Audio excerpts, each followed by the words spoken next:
Islamic parties aren't just in the Middle East anymore. Belgium, a country in Europe, is scheduled to hold elections in just a few months. There's a rising star in the political landscape there. It's called the Islam Party. Its stated purpose is to implement Sharia and transform Belgium into an Islamic state. Members of the Islam Party won 2 races in 2012. The party is hoping to expand its success this round. Katie Hopkins writes for Rebel Media. She has traveled to the town of Molenbeek. Lots of jihadis there. You may remember it because it was the place the 2015 Paris terrorists plotted their attack. She interviewed the town's mayor, who seemed to regard its ties to jihad as a marginal issue at best. Watch. Were you told that Salah Abdel Salah was a suspected terrorist in Molenbeek? Were you given that list? Were you given that information in October 2016, 15? Yes. Well, we had a list, but this list was known. I just had a list of a few names. Well, I would say more than 30 names, but it was not the job of the local police to follow those people.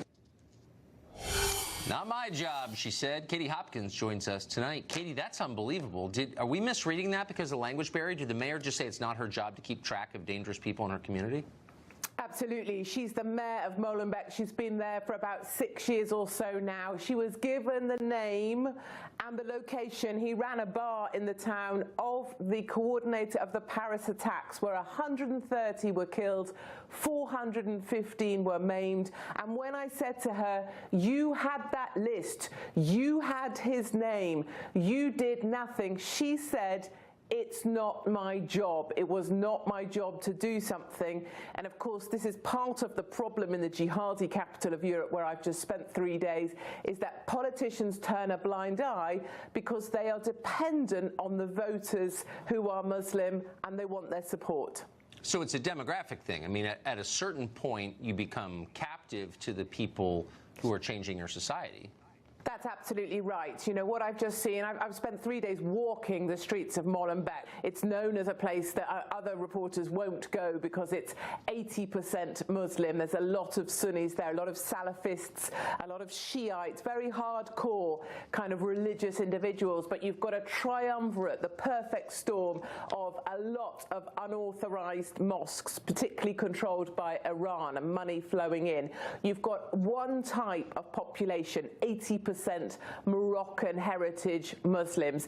And then you've got politicians and police who, I'm told by informers, are taking backhanders, who are happy to turn a blind eye. And that's why you've got terror being plotted in Belgium. But that terror then, of course, drives 2 hours away to destroy people in capital cities like London here, or indeed Paris. And bear in mind, Ramadan is just around the corner. What do the rest of Belgium think of this? Ordinary Belgians, are they for this? Yeah.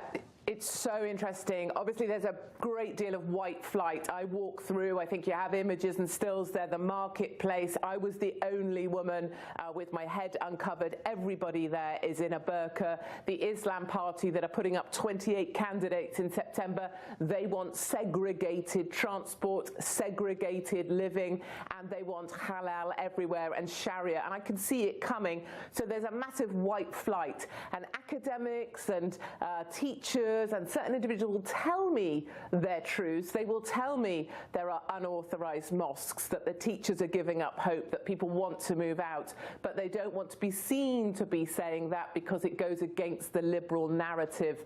But really, these areas still exist. There's a massive mosque there, run by Saudi. It was given a 99-year free lease on a massive building in Belgium, as long as they could bring in extremist imams to have access to these migrants.